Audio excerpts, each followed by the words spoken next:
It's definitely.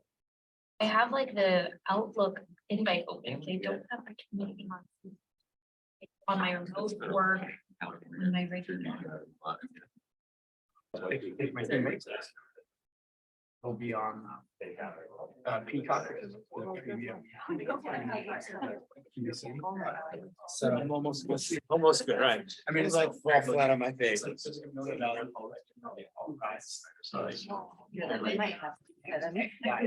So, Peter, are we supposed to be starting now? I think we're ready. Okay.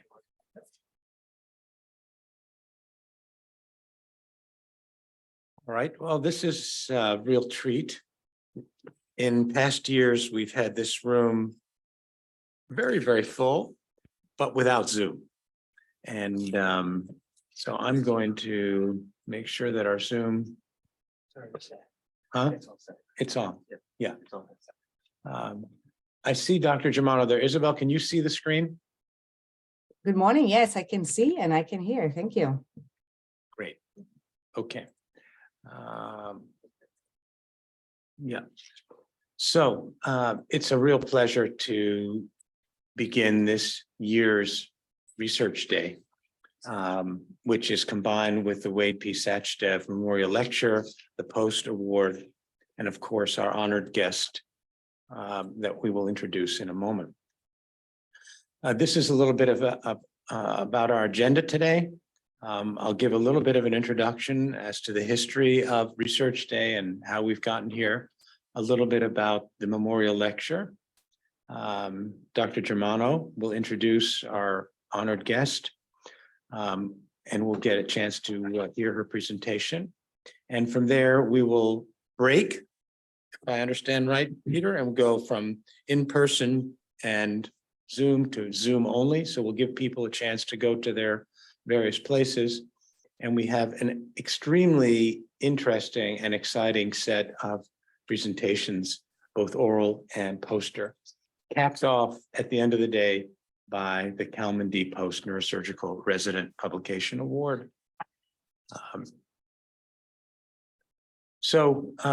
We've been doing this for a while now. It's going to be 30 years soon.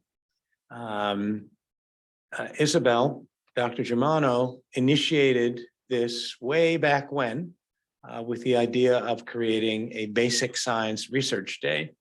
It took a couple of years to plan it after her arrival, and it was held in June of 1996 and included 8 presentations organized by Isabel, and I was able to participate as well. Over the years, the program has amplified. We've had different iterations of it, sometimes lasting 2 days, sometimes lasting 1 day, and we've kind of focused it into a very intense morning for this year. In 2002, the Wade Sachdev Memorial Lecture was added, and then we also have added awards as time has passed. We have a big research footprint in the Department of Neurosurgery. I have said a few times, and I know everyone knows this, that the Blue Ridge Institute, which measures NIH funding, shows that Mount Sinai is #1 in New York State and has been for the past several years. We're up to about number 20, nationally speaking. And so the research footprint of the department, both for federal funding and for industry and other funding, is continuing to grow. This means a big footprint led by Sukaina and Sarah, supported by Maggie and overseen by Ashley. I think at the moment we have 25 FTEs, is that right? So we have 25 full-time people devoted just to the clinical research footprint, all overseen by these 2 outstanding leaders here. Wade Sachdev was a neurosurgeon in this department. He was an old school neurosurgeon, having done full residencies in head and neck surgery.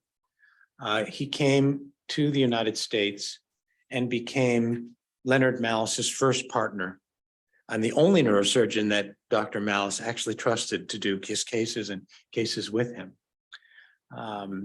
He was a gifted teacher and a very, very versatile surgeon. Some of you who are in the room had the pleasure of working under him and with him. His wife, Ronit, was a neuropathologist, and together they eventually funded this with his family and his daughters, both of whom are physicians. So we remain grateful to the Sachdev family. I don't know if any of the daughters are listening today, but we certainly remain very grateful to the gift that you made, for the gift you made that supports them.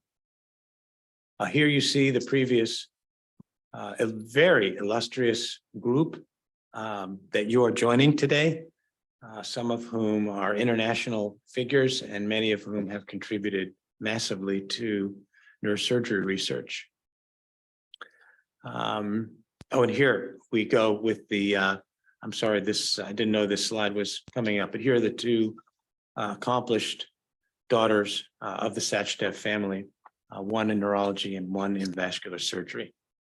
So with that, I will turn it over to Dr. Isabel Germano to introduce this year's invited guest. Thank you. Good morning, everyone. It's really nice to have this opportunity to be in person and on Zoom. It is really fantastic to see how Research Day has progressed over the years.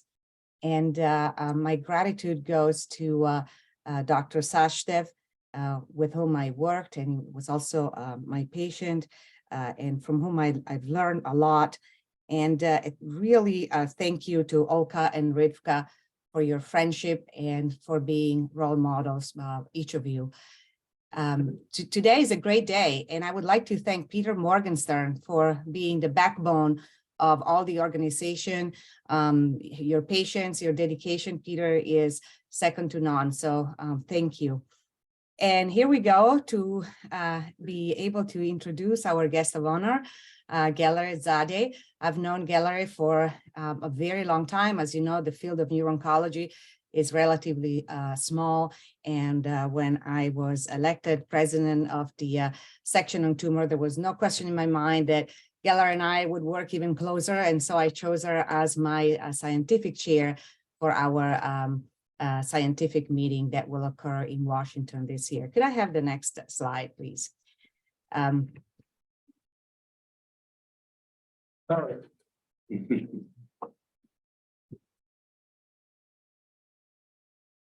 So just by the way of introduction, Galereh is Canadian, although she, her ethnicity is Farsi, but she was educated in Canada, as you can see on the slide. She did her MD at University of Manitoba and then continued on with the neurosurgery fellowship, the PhD, and her fellowship, neurosurgery residency, PhD and fellow at the University of Toronto. She is also a fellow of the Canadian Institute of Health Research. Next slide. And Galereh has been focusing her career on both the clinical and science aspects of neurosurgery oncology, in particular skull base. She has a very active research laboratory focusing on integrated multi-platform molecular analysis of brain tumors. She has been a leader and a pioneer on this.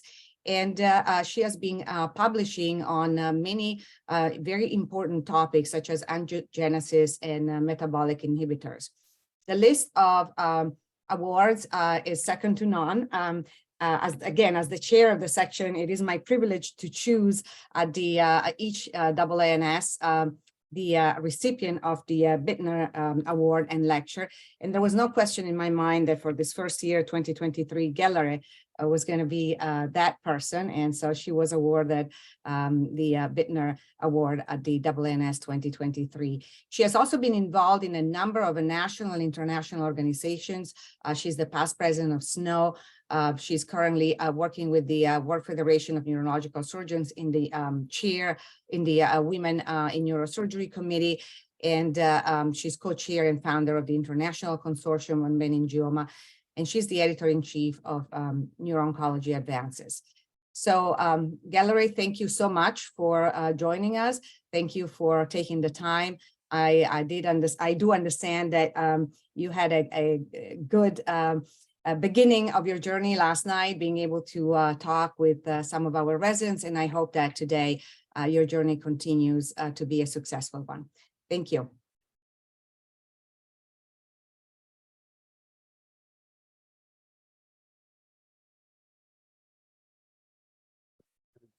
Where are the slides? Oh, here.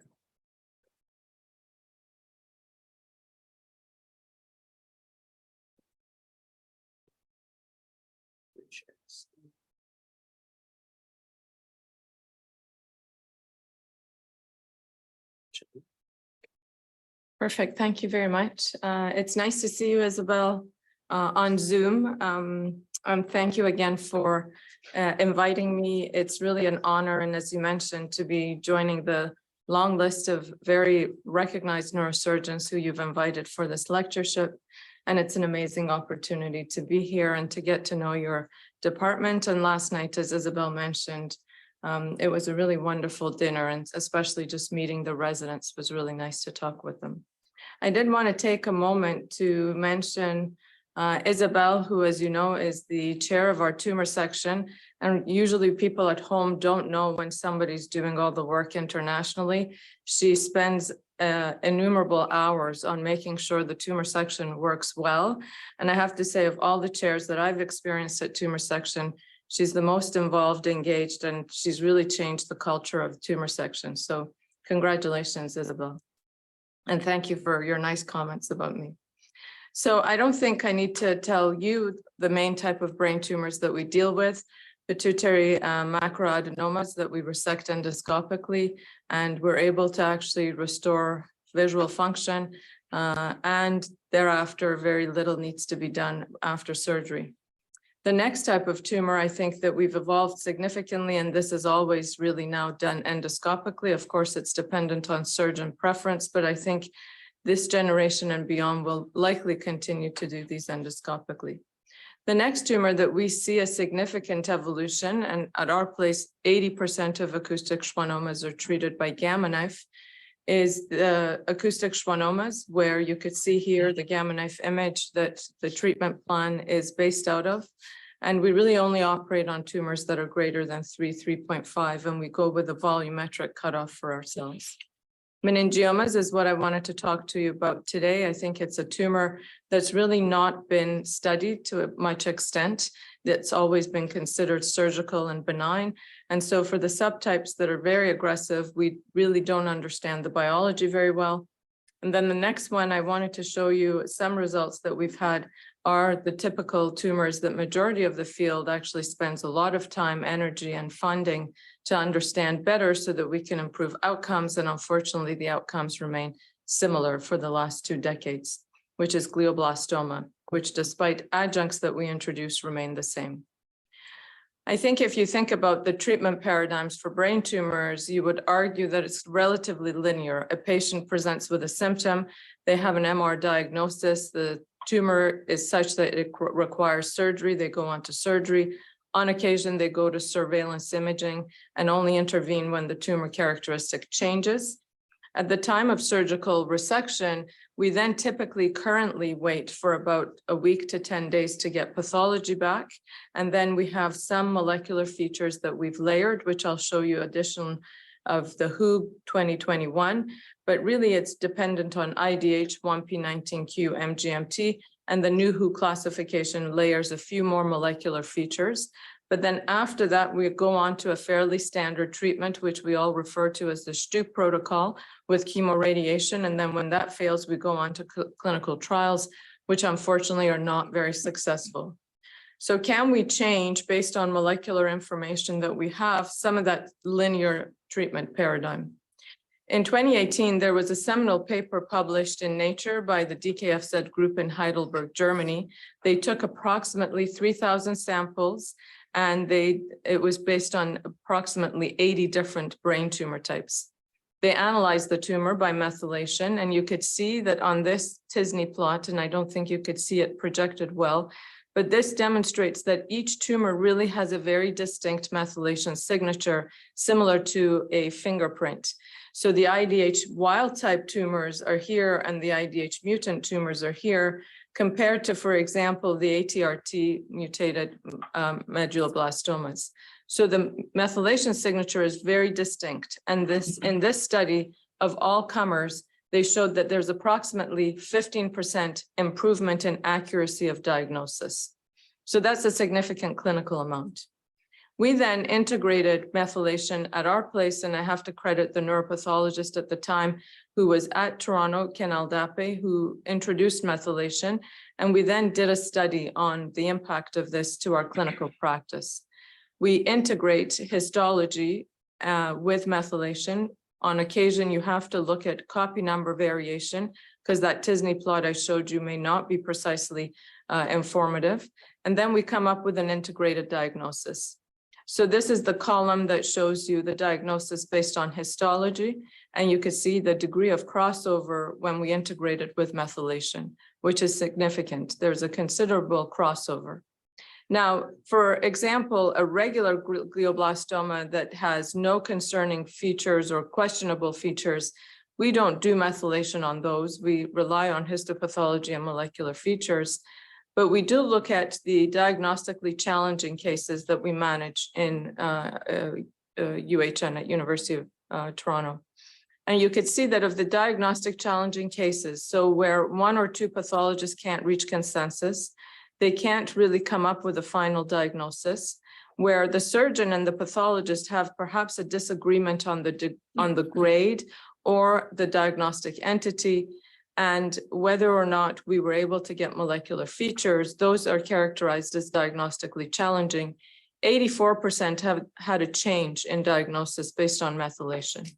So of that, it's 24% had a change in their diagnostic entity. So the pathologist said it was a GBM with methylation, it was a brain met. There was a 31% resolved differential diagnosis where the consensus was not reached between the pathologists, and 27% had a change in tumor grade. So again, significant. The next question then is, well, this is good, but what do we do for patients clinically? So we looked at the change in decision clinically for the patients that we reviewed, and there was a 15% change in clinical decision-making. So again, a very significant clinical number. And I would highlight one particular case, which is a young lady who had just finished undergrad, had a frontal tumor resected at an outside hospital. 3 pathologists, internal and 1 external, could not actually reach consensus on what the diagnosis would be. They called it high grade, not otherwise specified, and the tumor board recommended chemoradiation. At a time when this was going on, the father heard me present somewhere, he's in the medical field, and asked whether we would do methylation on the daughter's tumor, which we did, and the diagnosis is a DNET, and so she didn't need chemoradiation, and we've continued to follow her. And she got into medical school, and she sends me an email every year to give me an update, which is very heartwarming. So I think here I would argue that perhaps integrating methylation will advance the paradigm for what we do for our patients. And in fact, in our attempt to try and get this funded through our ministry or state, if you look at methylation, it will give you the IDH status, the 1p19q and MGMT. So the test may by itself be expensive, but when you cumulatively add up all the molecular tests that we currently have to do, methylation actually ends up being cheaper. And with the new HOOP classification, this actually becomes a more financially feasible opportunity for us to do. So first, I wanted to talk a little bit about meningiomas and how methylation perhaps helps change practice, that treatment paradigm that I showed you. Of course, you know, meningiomas can occur anywhere in the craniospinal axis. Histopathologically, we grade them from 1 to 3. They are, in fact, the most common type of brain tumor we deal with. And in specific, if we remove the high-grade gliomas, the meningiomas end up being more than 50% of brain tumors. But we have very little research and understanding on the biology of it. If we look in the last 2 decades, there were 2 to 3 large-scale studies done in line with how we understood IDH mutation to be a defining feature of gliomas. The hope was that a mutation such as IDH comes up in meningiomas that defines aggressive versus non-aggressive. But in the mutational studies that have been done, you could see that the recurring mutations are actually very little in meningiomas. The discoveries were around NF2, which is known and recognized as a driver of meningioma formation. And then there were some recurring mutations, but really primarily this occurs in grade 1. Now, I do draw your attention that majority of the studies focused on grade 1 because that's the most common type of brain tumor of meningiomas that we get. There is a substantial number of grade 2, but very few grade 3. So it's underrepresented in these studies. Copy number alteration increases. The challenge with copy number alteration, as you know, there is no targetable agent there. And then TERT promoter mutations increase with grade, which is now incorporated into the WHO classification. So our question was clinically, is there something beyond mutation that would define good versus bad performing meningiomas? And we looked at methylation that I showed you is diagnostic and important for classification of brain tumors. We took a cohort from MD Anderson and we analyzed that by methylation.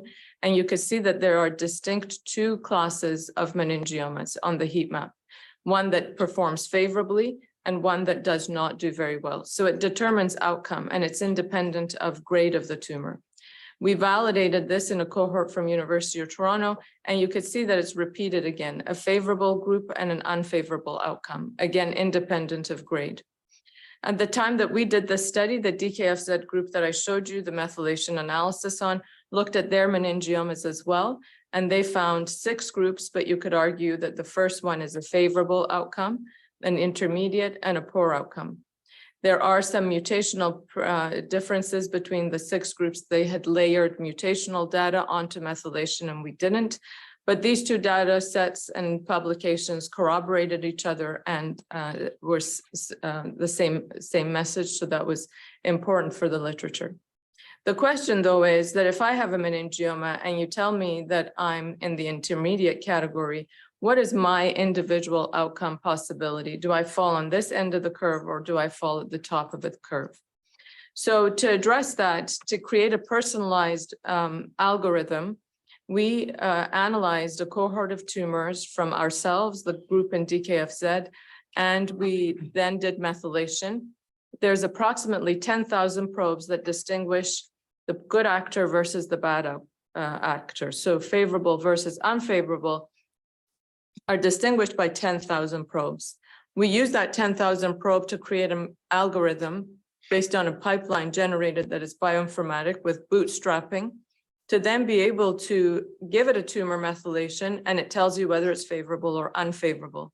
And we validated this 3 times. Ultimately for the publication, a 3rd cohort was used. And every time repeatedly, it would tell you whether it's favorable or unfavorable. And it matched the performance of the patient over the last 5 years. We then layered on this methylome-based pipeline the clinical features that we use in our clinical practice. So WHO grade, Simpson extent of resection, patient's age, location of the tumor, etc. And those that on multivariate demonstrated to be significant is WHO grade and extent of resection. So then we came up with a pipeline that distinguishes good actors versus bad, and this is independent of grade. So here you could see WHO grade 1. The predictor, the methylome, tells you that yes, majority of them perform well as expected, as we see in our practice. But in all of our practices, we have the WHO grade 1 meningioma that we fully resected, but the tumor comes back in a faster manner than you expect. And methylation tells you the subpopulation. So within WHO grade 1, what a pathologist calls a WHO grade 1, based on methylation, there is a subset that actually don't do very well. WHO grade 2 is the most controversial because we have a lot of discussions at our tumor boards and then multiple research protocols, clinical trials have been attempted to answer this question, whether or not to give radiation to WHO grade 2. A surgeon says, I fully resected it. The MRI shows nothing on imaging. And so the question is, do we actually give radiation? Well, within grade 2, there is a subset that actually perform very well, and then the subset that do very poorly. So you could argue that this group, in fact, does not need radiation if they've had a good resection. And WHO grade 3, we automatically always assume they're bad actors. They go on to radiation. In tumor boards, that's the discussion. But really, again, in our practice, we have WHO grade 3s, and mine I do, that I've resected fully, but they don't recur, and the methylation is able to pull this population out. And we would argue that this group does not need radiation, in fact. So how does the predictor work? It's weighted to that methylome, that 10,000 probes that I said are unique to determine good versus bad outcome. It's weighted 100% to the methylome, approximately 50% to WHO grade by histopathology, and approximately 20% based on extenter resection. So in a hypothetical situation where you have a grade 2 meningioma, extenter resection is approximately a Simpson 3. The methylome based on our pipeline is 0.6. The overall score ends up being about 90%. The inverse of that is the chance of recurrence at 5 years. So the 5-year recurrence score is 60%. We then discuss this currently at our tumor board and make a decision for the patient as to whether or not to have radiation. And this is where, for example, I'll show you a resected case from outside our hospital. You could see the extenter resection is good, but there is residual. So we have a grade 2 by histopathology, Simpson 4. The predictor score is 0.098. The inverse of this is a bigger number, and this patient had a fairly aggressive recurrence at 33 months. Comparable location, comparable extent to resection, same grades. The methylome score, predictor score is much bigger than the last case, and the inverse of this is much smaller. And you could see 96 months later, without radiation, this patient has had no recurrence. So there's a number of these examples, of course. And the next question is, how do I then take this information? We publish it. We believe in the data. I just show you the data. It's compelling, I hope. How do I then convince our radiation oncologist, our pathologist to actually incorporate this? And it took us over a year to repeatedly mention this at tumor board, demonstrate its value. And we've now reached a point that, in fact, when we decide on whether or not to give radiation, our radiation oncologist requests the methylation score. So we have integrated it, and from across institutions, they send us the methylation score, we give them a predictor, and they make a decision clinically. And there's a website where you can upload your methylation and get the results. So the WHO, I'm a year behind. I keep calling it 2022, but in fact, it's 2021 that came out. I discovered it in 2022, but this is an error. It's 2021. Now does incorporate some molecular knowledge into WHO grading, not the methylation, however, because it's not a standard test that could be done in every laboratory. There are certain referral centers that do it, but more and more sites are picking up methylation. But the grading of meningiomas now relies, in addition to past histopathological features, presence of a TERT promoter mutation or homozygous deletion of the CDKN2A and 2B, but by methylation takes you into WHO grade 3. So you could see the challenge that if you don't do methylation on the tumors or any other mechanism of understanding CDKN2A loss, you may miss out on a WHO grade 3 meningioma. So with this, is there an opportunity to look at CDKN2A? So we did, in fact, we had the cohort that I showed you that we analyzed by methylation. We looked at CDKN2A by methylation. And yes, if you have CDKN2A intact or lost, the outcome is different. But then if you look at expression of CDKN2A, if it's high or low, it gives you a different outcome for the patient, and it's independent of WHO grade again.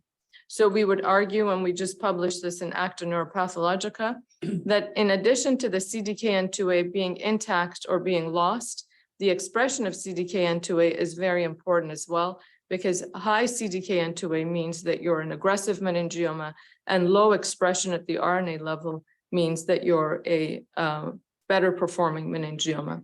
And so I think our argument is, in the publication states, that in addition to a single platform being incorporated into our decision-making, we need to use multiple platforms, which is the data I want to show you. I mentioned that they did mutation analysis in the literature and no recurring mutations were identified. So we thought that we would analyze meningiomas as one single cohort of tumors. Approximately 120 samples were collected, representing grade 1, 2, and 3 equally, because I showed you that the grade 3s were underrepresented. And we analyzed them by RNA expression, methylation, and copy number variation. And you could see that based on the molecular platform you use, you can get 6 different outcomes based on each platform. So RNA tells you there's 6 different subtypes, different outcomes. Methylation that I just showed you tells you 6 different outcomes. Copy number tells you 6 different outcomes. But most importantly, these platforms don't divide the tumors the same. As you saw in the Kaplan-Meier curves, they're very different.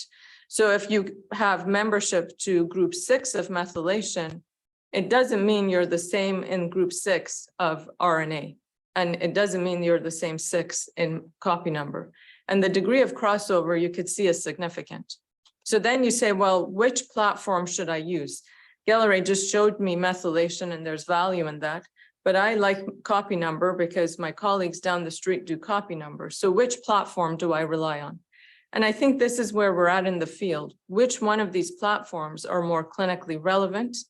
And we believe the answer is to combine the platforms and generate a cluster of cluster or integrating the different platforms that we have. So this is again a computational model where you take the 120 tumors that get divided into 6 groups based on each one of the platforms and layer them on top of each other and say, if I use all 3 information pieces, what division do I get of the 120 cohorts? And you get 4 stable divides based on COCA, cluster of clusters. And this is stable. Regardless of what you do with the algorithm, the same 4 memberships come out.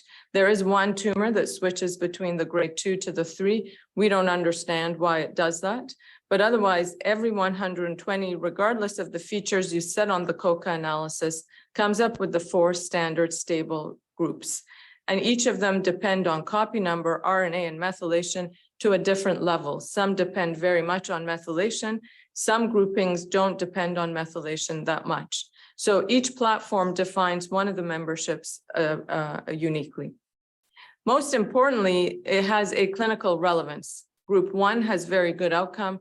Group 4 has poor outcome, and then 2 and 3. So there is a clinical relevance to this 4 grouping. And it performs better, which is the pink line for our molecular grouping, compared to methylation and histopathology. So combining the platforms gives you an additional layer of accuracy. The question then is there a biological relevance? And if you look at the biological pathways that go into making up these 4 groups, there actually is.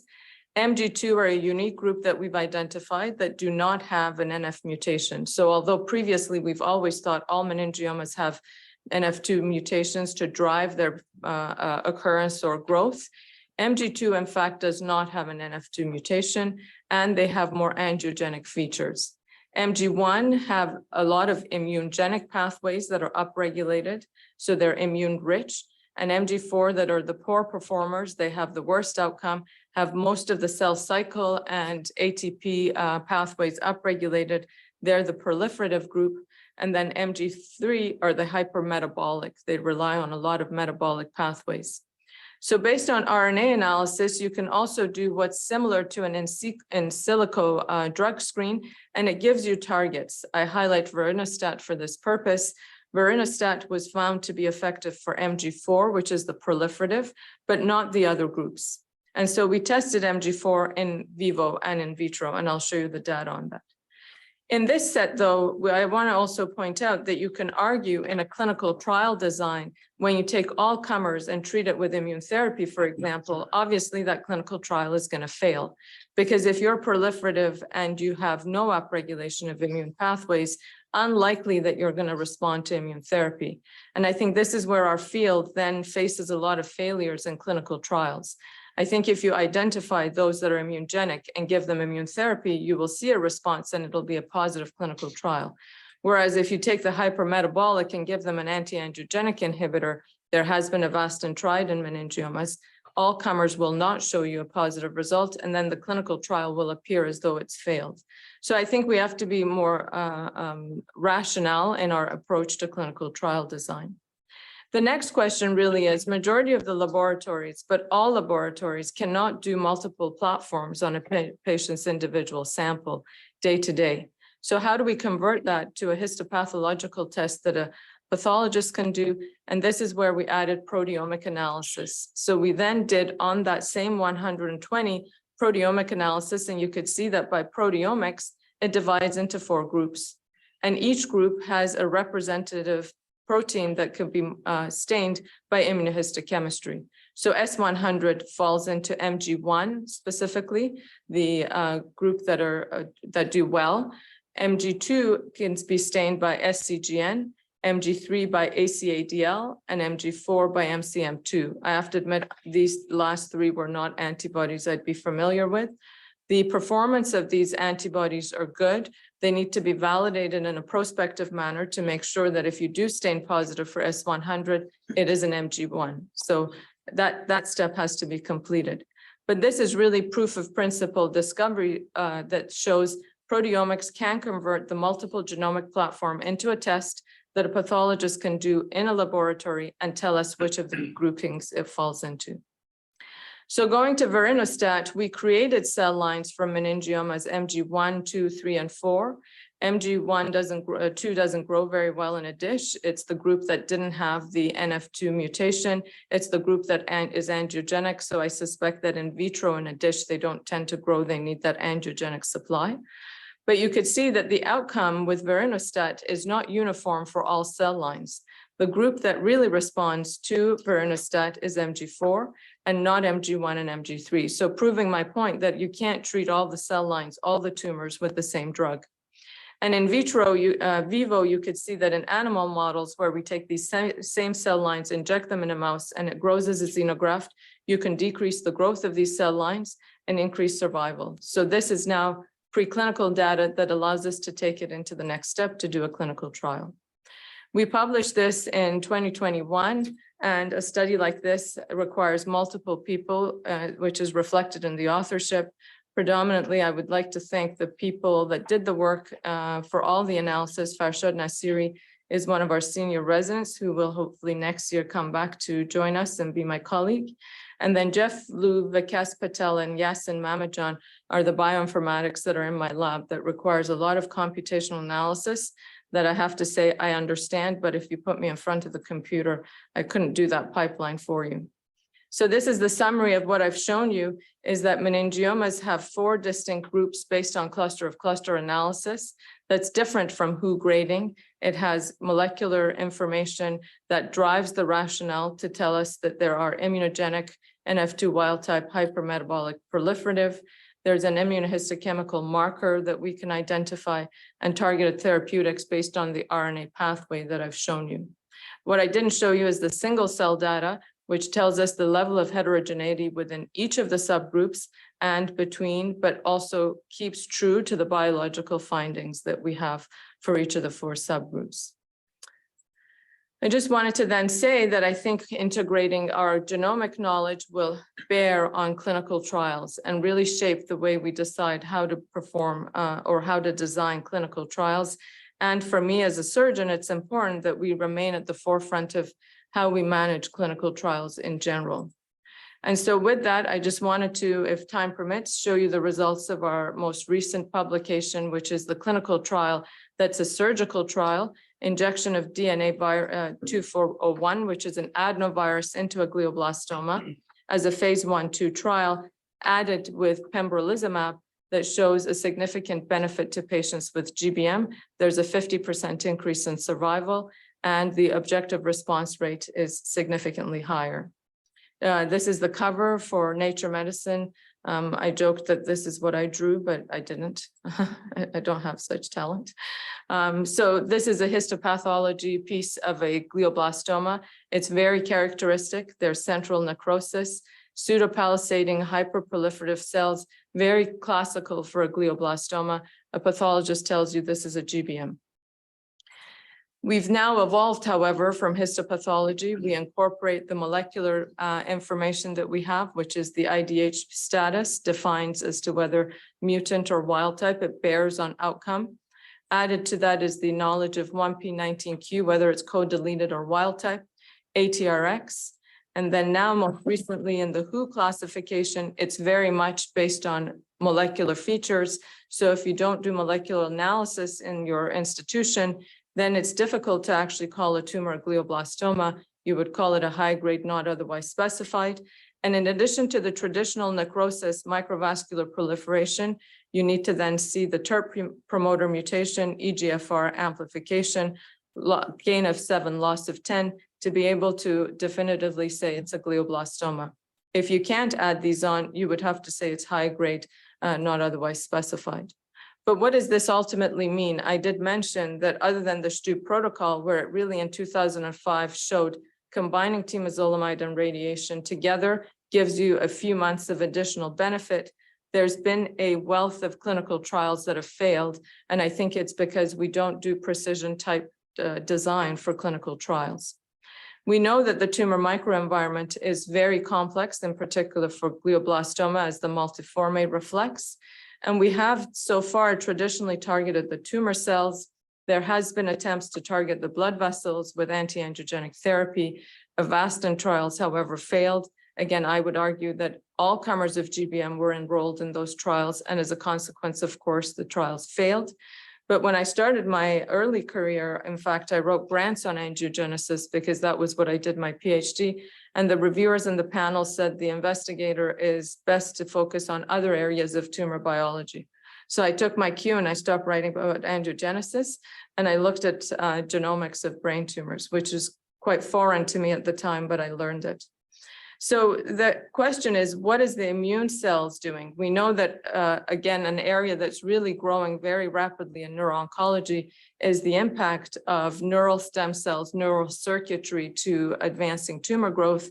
But really, what is the immune component? And why is there an interest in this? Because if you look over the last 15 years, 2 decades, there's been a wealth of immune therapy in other cancers, and many of them have actually been successful. However, when you try immune therapy by itself as a single agent in glioblastoma, again, these are failed trials, unfortunately, whether they're combined with other chemotherapies or not. So why is glioblastoma not responding to immune therapy?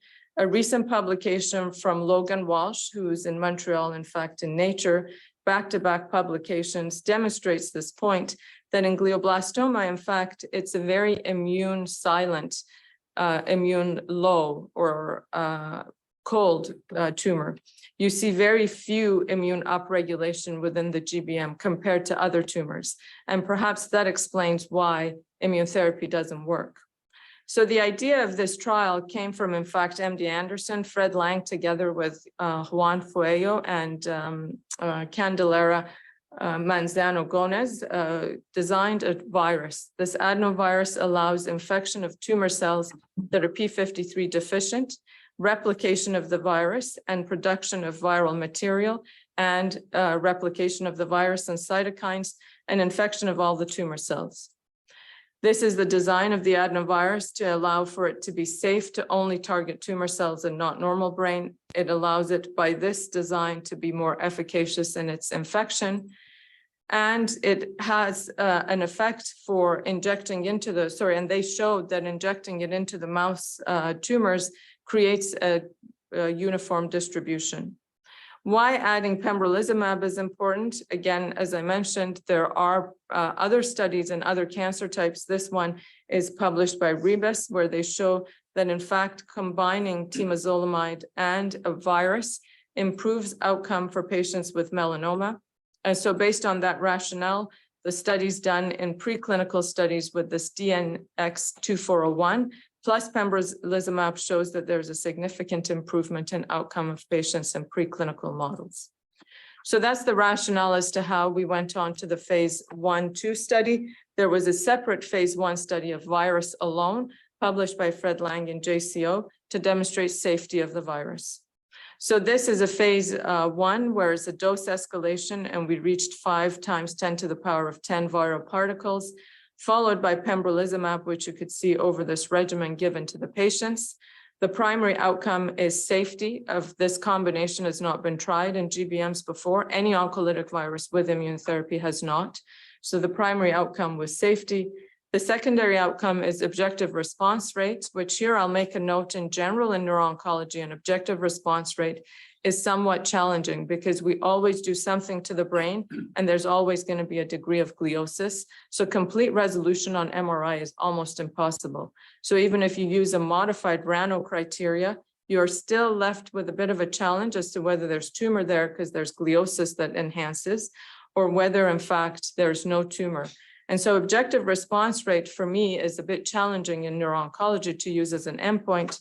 What I think is important to look at overall survival.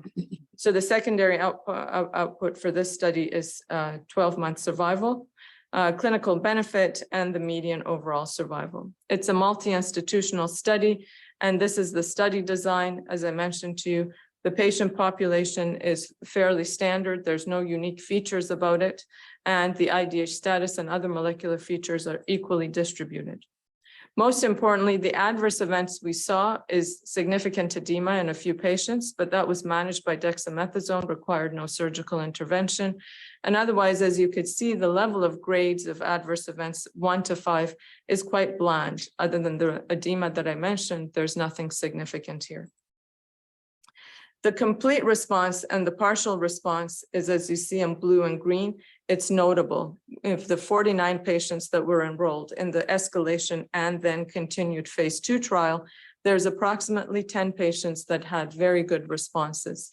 And this gives us a very unique 12-month survival. 50% have approximately 12 months at the second recurrence.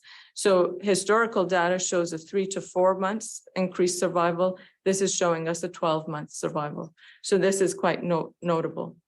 This is an example. This is my own patient. I have to say, if somebody showed me this in a conference, I would think they're showing me cuts that don't show that recurrence. But in fact, you could see at 38 months, this patient finished the trial and the treatment. They chose to come off of pembrolizumab, and there's no evidence of tumor. And in fact, I spoke to him a couple of weeks ago before this paper came out to see whether they'd be open to speaking to the press. They're not, but in any case, their images are clear and they're doing well, they're at home. So this is that one single patient that had a very good response, a second patient that had good response and stable disease. So overall, if you combine the objective response rate, it's positive, it's statistically significant, and it's better than historical control. One of the points that we looked at, because of the significant degree of edema, prior to actually looking at this, I thought when a patient has a lot of edema, those patients have a good response and an outcome. Of course, we looked at the level of change on T2, and you could see that there is one major change in T2, the edema that I mentioned that was needing inpatient management.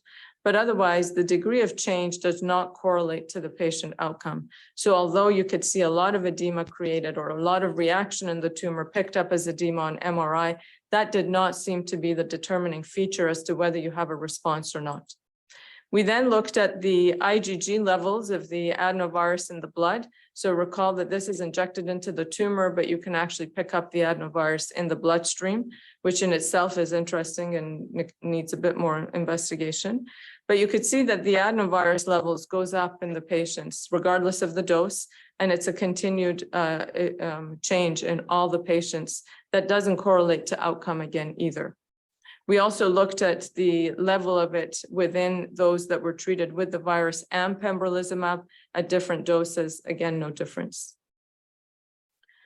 So then we looked at the tumor. We thought maybe we look at the genomics of the tumor to determine whether there's a biomarker there that tells you whether you respond to immunotherapy and combination. And you can see that in fact there is. So the protocol asked for the tumor to be biopsied for the pathologist to confirm intraoperatively that you are within tumor and it's a GBM. And then in that same location, you inject the virus over a 90-minute period with a slow pump under pressure to prevent backflow. And I would tell you that at the time we did this trial, we also enrolled in Tokagen and did the Tokagen trial. But by comparison, the Tokagen was a handheld needle that allowed us to inject the virus. And by the end of the case, everything had backflown out into the viral tumor cavity. So I think the method of delivery is very important. I do think that for us as surgeons, this is the key in changing the outcome for glioblastoma, and we can be at the leading edge of what we do. So with that, we took those samples that we had taken to prove the diagnosis from all the institutions, and we analyzed it by methylation that I showed you, and the methylation is the same for all patients. So I'm not showing you that negative result. On RNA, however, you could see that there are 3 distinct tumor types. One where it's a high expression of immune pathways, so immune upregulated, and the anti-immune pathways, the PD-1, PD-L1, CTL4, et cetera, are upregulated. There's an intermediate group, partially upregulated, and a very low, so you could say it's cold, hot, and intermediate. We then look to see how it correlates to those who had complete response or partial response. We also stained to make sure that you could see high, low, and intermediate for the immune cells. And you could see here that those that had a complete response, all of them are in the medium tissue tumor microenvironment by immune therapy, by immune signaling. So the immune signature of the medium population have a much higher response to the combination of oncolytic virus plus immune therapy. So you could see here, if you're TME low, TME medium, and high, so these groups by RNA, the outcome and response to treatment is distinct. So this immune signature will determine whether you will respond to immune therapy plus oncolytic virus or not. And this requires further validation in future studies, but we believe that there is a immunogenic signature that we've identified, that if your tumor has that signature, you will likely benefit from adenovirus plus immune therapy. And this is where we need to go, because not all comers will respond to this treatment either. We then looked at the tumors before and after, and this is a volcano plot. It looks at the genes that were upregulated before the injection, upregulation of genes after injection. We only had access to a subset of tumors for this study, but you could see that the factors that are upregulated are very distinct from those that are upregulated before injection, and majority of them, again, are related to leukocyte chemotaxis migration. There's a lot of angiogenic upregulation that may be due to the impact of what we're doing, and then neutrophil chemotaxis, and all of the other interleukins that are required for immune inflammatory reaction. So clearly there's a change within the tumor that happens as a consequence of the injection of the oncolytic virus. So with this, we believe that, of course, the combination of the oncolytic virus plus immune therapy is safe, and the adverse events are manageable clinically. The most impressive is that the objective response rate is 10%, but it goes back to my earlier comments, because there's always a minor degree of enhancement on the MRI that you cannot eliminate. So really in neuro-oncology, we're challenged with that, and that objective response rate might be higher, but most definitively, it's the 12-month survival, which is 53% greater than previous studies published, so a very promising overall survival. And this is not overstating our outcomes or our results in any way. And then this really takes us to the point of where do we need to go next? And I think where we need to go next is evaluate the tumor. If it's a hot tumor, you saw that there was really very little response. If you have high immune inflammatory baseline of the tumor, and maybe you need multiple injections of or multiple doses of pembrolizumab. If you're a cold tumor and your immune signature, your immune cells are not upregulated, perhaps you need more than one injection of the adenovirus to really bring up the immune profile of the tumor so that immune therapy becomes effective. And these are where we need to go and follow up of this trial. So of course, I want to thank all the different institutions that participated and all the members that contributed to the study and the analysis. And again, a lot of the analysis I showed you are by my lab members, which are the first 4. And this was published, and I wanted to thank also all of our funding agencies for the studies that I've shown you. The International Consortium on Meningioma is an entity that we created about 2016. We have more than 40 members that allow us to share data, to share samples, and most importantly, write special editions on meningiomas to raise interest and awareness for doing meningioma research. And again, this is my 2 daughters. It's a little bit dated. I saw this slide last night. I realized they've both grown, but I have a 15-year-old and a 3-year-old who are very tolerant of my schedule. And of course, all my division members at University of Toronto, department members. Thank you very much.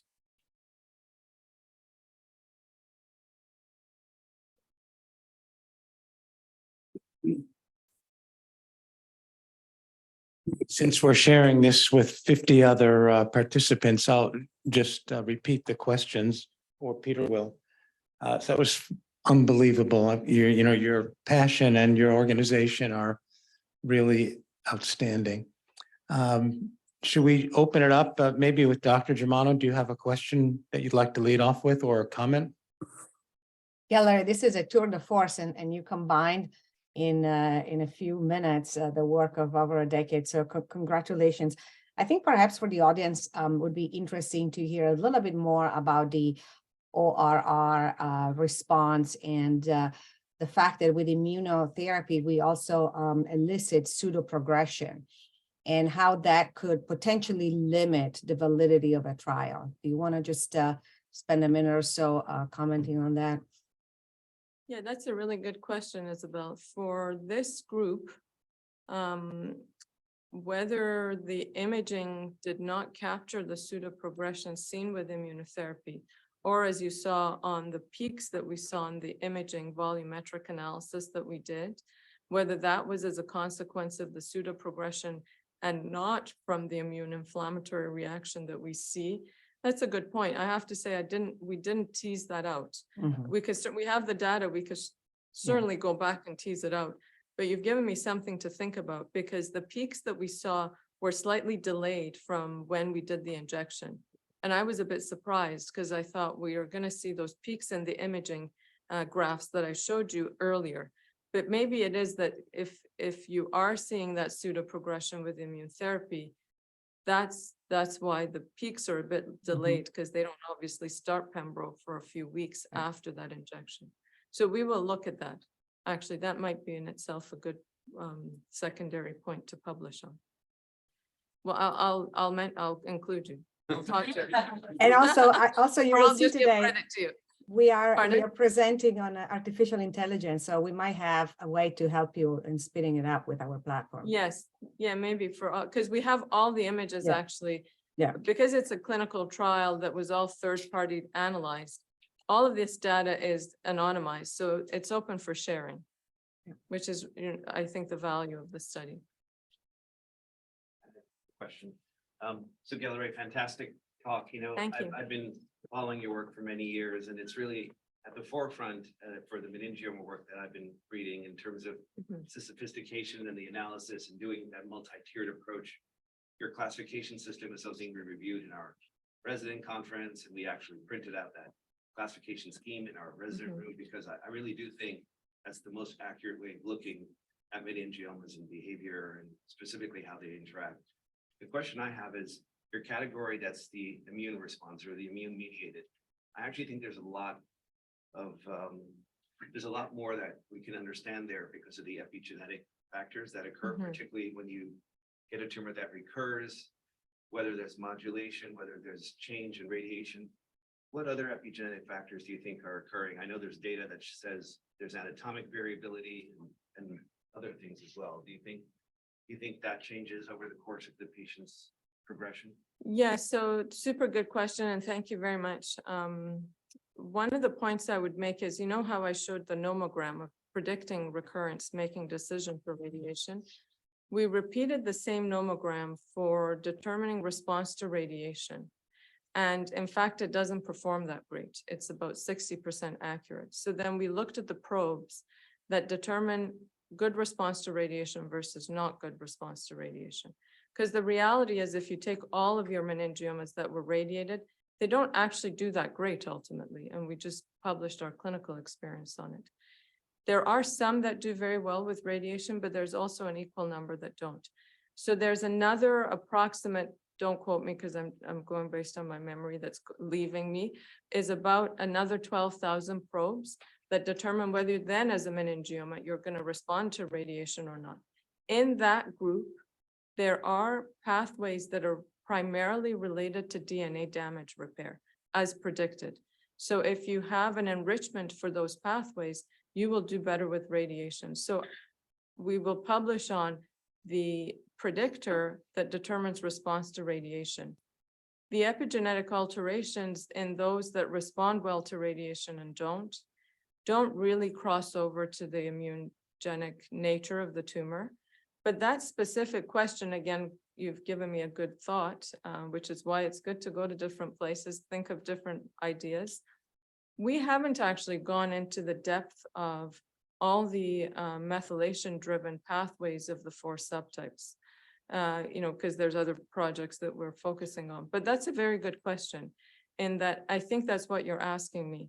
I show you the RNA pathway and how it defines it biologically. But if you look at those 4 pathways or 4 subtypes and look at methylation-driven pathways, are there CpG islands that are unmethylated or methylated that tell you they're pushing the tumor in that direction? Now, the rationale would be that because these groupings are defined by a combination of methylation, RNA, and copy number, there has to be an integration of these signals to come up with that ultimate pathway. But yeah, that's a very good question. I have to write it down somewhere, and Isabel's idea. This has been a very fruitful visit. Thank you. Clinically speaking, would it make sense to do a biopsy prior to surgery on these meningiomas to identify which ones would respond better to some type of treatment, and that would potentially alter your type of surgery, whether you're more aggressive or not? Yeah, that's a very good question. I mean, I think typically we operate on meningiomas because there's a mass effect and a local impact to the brain. So I'm not sure that we would ever come up, unlike medulloblastomas, where one of the subtypes surgery doesn't really bear on the outcome. I'm not sure for meningiomas we'd get there, but what I think would be good, which is in line to what you're saying, is if we did a phase 0 pre-surgical trial, and you give a drug of choice, immunotherapy or vorinostat, to the meningioma, you resect the tumor, and then you profile it, A, for pharmacokinetics to see if it made it into the tumor, has good distribution, and 2, to see whether the signature of the tumor matches the treatment that you've given them, and then follow them. It's a complex study because it requires long follow-up. But where the biopsy might come into play is if you do the biopsy and you see it's immunogenic, then you give immune therapy, and then you take out the tumor because you have to take it out anyways. And then you see whether you change the signal of the tumor. The question is, would our IRB or REB in Canada agree to this sort of protocol? Because that first biopsy is, you could argue, not necessary. But that would be the ideal. You do a biopsy, it puts it into one of the 4 MG classes, you give the drug and you see if it changes it. In particular, for a drug like vorinostat, does it change the methylation signature, to your point, to the level where then it impacts the RNA expression? Because that's the challenge with epigenetic modifiers. But it would also impact your degree of surgery. How radical are you going to be into removing the dura if it's in a location that's not that easy to remove it? So Yeah, I suppose you could argue for some types of tumors, not all of them. I mean, I think there's standard cases that we do. We have to resect the tumor. But there are, the ones that are challenging where we don't remove it, but this is my opinion about gliomas as well. There's a reason why we couldn't remove it completely. It wasn't just because I gave up and I left the OR early. It's because it's bounded by some eloquence. So I think when you go after the tumor, you take it all out when you can. And then the cases you can't is because you were trying to preserve neurological structures or vascular structures. Yeah, I'd have to think about it. I'm not sure. I think the only place where that biopsy would help currently in my mind is to see whether you're switching the subtypes by treatment. Follow-up, I guess they can hear us. A follow-up on that. I noticed that the 4 different groups differentiated themselves on the Kaplan-Meier curves very quickly, particularly the 1 from the 4, MG1 from the 4. So taking Frank's question and kind of turning it around a little bit, would there be a difference between waiting for those to differentiate themselves, going after the ones that recur visibly within that 6 to 12 months, and then just going after those? Would there be a difference in the outcome? Yes, so that's a really good question. I didn't show you data. I did with the Bittner lecture. You can actually detect the subtypes in the plasma based on the circulating tumor DNA. That's data I didn't show for interest of time. So we published about 2 years ago in Nature Medicine, the plasma that's captured, the circulating tumor DNA that's captured in the plasma can then be analyzed by methylation. That methylation signature could then tell you which of the 4 groups you belong to. It's not very high accuracy, but it's with accuracy enough that you could argue if you see a patient with a moderate sized meningioma, but they're asymptomatic, and the CF-MEDIP, the circulating tumor DNA methylation, shows that they're MG1, you don't have to really rush into operating on them. But if they're MG4, then you need to prioritize and prevent them from getting to the bottom part. Yes, yeah. The performance of the CF-MEDIP, though, has to be supplemented with another feature. So whether it's imaging, we're exploring that now, or as mentioned earlier, the biopsy to confirm that. That I think would be a reasonable reason to actually proceed with the biopsy. Great. Is Dolores, Dolores, are you here? Do you have a I do comment or see a question. Yeah. Oh, I see. No. Do you understand this question? Thank you so much for a great talk. Mhm. I just had one question. Are you seeing any intra-sample variation temporally with your methylome status? So, I mean, some of these obviously can be followed for an appreciably long time, and we know that the methylome can change in over time in other disease states or in normal states like aging. Have you seen any intra-sample variations that of one type of tumor switching on their methylome status to another over time without? Yeah, that's a very good question as well. We don't have the cohort size to answer your question. We have approximately 20 cases where a meningioma recurs, and we have both samples. We have a little bit more that we've accumulated since this publication, but the issue really is in that cohort, we don't see a change, but I think you need larger numbers to answer your question. The other piece is that within a tumor, if you sample different areas, you don't see a difference in the methylation. Now, on gliomas, I'll tell you we have a cohort of 100 primary recurrent pairs that we've analyzed. The methylation doesn't change in a wild-type glioblastoma on recurrence. It also doesn't change if you go from IDH mutant to an IDH mutant of the same grade. But if you go from an IDH mutant to a higher grade, then the methylation changes. So reflecting something probably more aggressive that happens. But on meningiomas, I think in order to see the group where it goes from a 1 to a 3, you need multiple institutions to pool those samples. And within the group that we have, we only have 8 that went from 1 to 3.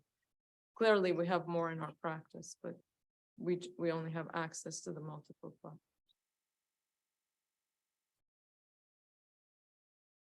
Dolores, did you have any comments?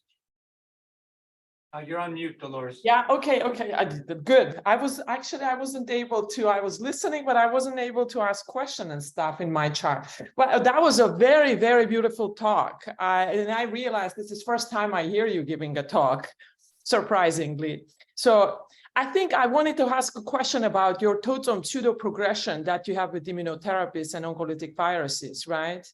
And that you think in the long term, because you saw also pseudo progression with bevacizumab when tumor changed the phenotype becomes more invasive. So I wonder that pseudo progression, which is probably mainly inflammatory reaction locally when you kill the tumor cells with the oncolytic virus, we recruit more inflammatory cells there to clean the debris, but they can later on be converted into more pro-tumorogenic phenotype. Do you think this can in a long run affect the invasion of tumor or the phenotype of the tumor? Yeah, I think similar to what Isabel asked me, if I'm understanding your question, it's possible, though in the cohort of the study protocol of the clinical trial, we didn't see that phenomenon that you're mentioning. Now, how would I prove that they're more invasive? It would just be on imaging, correct? That's what you're asking me? Yes, Whether later the on. combination- Not Yes. immediately, Well, but down the road. Yeah. I mean, it's going to be a tough question to answer in general because the longevity of GBMs unfortunately is so low. Of those who had a complete response or partial response, on imaging, we don't see the phenomenon you described, similar to what you see with Avastin, where there is that subset that have the extreme invasive nature that happens after treatment, which I think is what you're asking me. Yeah. correct? Yeah, we haven't seen it in this cohort and this study. But I suppose it's possible, though you would have thought we'd see a few of them do that. Oh, it's interesting. Because I don't know if you are familiar, I think it's a Canadian group. It was also a very multi-institutional effort. And they look at the tumors with constitutional mismatch repair deficiency syndrome patients. And they had that germline, they have these mutations. And they Oh, had yes, that's right. Mhm. Yes, they had an immunotherapy trial in these patients, and 3 GBM patients responded, but all 3 of them had a pseudo progression. And then they were sent home, and the effects of immunotherapy came like very, very late, that they showed the survival advantage in the end. But initially they showed pseudo progression. Yeah, and I do think Isabel's question is good, because maybe the peak that we're seeing in the T2 change is from the pseudo progression. Yeah. The invasive nature, though, you would imagine that in the trial you're mentioning, if they did survive to become that invasive, but the survival was an advantage, then of course it's positive in a way. Yeah, thank you. I might not be understanding your question fully, though. No, you did. That's good. Yes, Thank you so much for the interesting talk. Thank you. I noticed in your meningioma cohort in your trial, you focused mainly on cranial meningiomas. I'm not sure if your lab has looked at this, but in the cases of spinal meningiomas, do you think it's fair to extrapolate the same genomic data in terms of methylation status, copy number variation, or do you think this warrants kind of its own scope into the specific genetic drivers? yeah, again, a super good question. I get asked that quite a bit. The spinal cohort is waiting for somebody to analyze it, because it's just beyond our bandwidth of doing that. The interesting point I find for the spinal meningiomas, it's rare to get a grade 2 or a grade 3. And so it would be nice to see whether their genomic signature is, as you said, exactly that we see in cranial or different. I imagine it'll be different, because the biology and the behavior, clinical behavior is very different. I mean, I don't do a lot of spine surgery anymore, but spine tumors we do as oncology surgeons at our place. It's almost never that I've seen a meningioma intradurally recur after a complete resection, but in cranial you do. So there's got to be something that's unique about their biology. Question is a little beyond the scope of the science, but we've seen this explosion in every brain tumor type and using methylation, RNA, DNA mutation, proteomics in classifying them better, understanding the behavior, guiding therapy. How do we apply this across health systems? Yeah, And I imagine exactly. it's very different in Canada Mhm. than it is in the United States, but you could imagine a scenario where it would force everyone with any type of tumor to come to a large center. Mhm. That might not be feasible. I do think the proteomics is the step that will convert these high intensity genomic analysis to a laboratory test. So what I showed you in the 4 subtypes, where S100B is with 86% accuracy picking up MG1, the next step of the study has to be done where a blinded pathology reviews them, and then we do the analysis to see that it fits those 4 groups. Once that's completed, then you could say with accuracy, you could use that test. And S100 is pretty standard. It's inexpensive compared to all the genomic tests. So that is how I think then you make it a more broadly applicable test. And I think you're correct. If you look at all the mutational data, the other genomic platforms where people subdivide tumors, for example, medulloblastomas, it isn't one small test that gives you the results. But I think it's that necessary step to convert it to something that any institution's histology lab can do.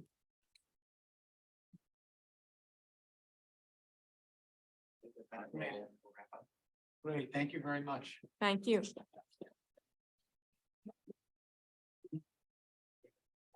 So we'll move to Zoom. So in about 10 minutes. We'll get started with the research day presentations on Zoom, the same link that everyone should have. So we'll adjourn. Okay, great, thank you. Thank you. Peter, should I close? We're good to catch up with you at some point. I don't know what day of the week are good for you. Thank you, Galereh. Your USB. Can you see it or should? I'll text it. No, Tuesday, I not my own work days. I catch you, Okay. Tuesday morning. I'm just. Okay, good. All right. Yes. I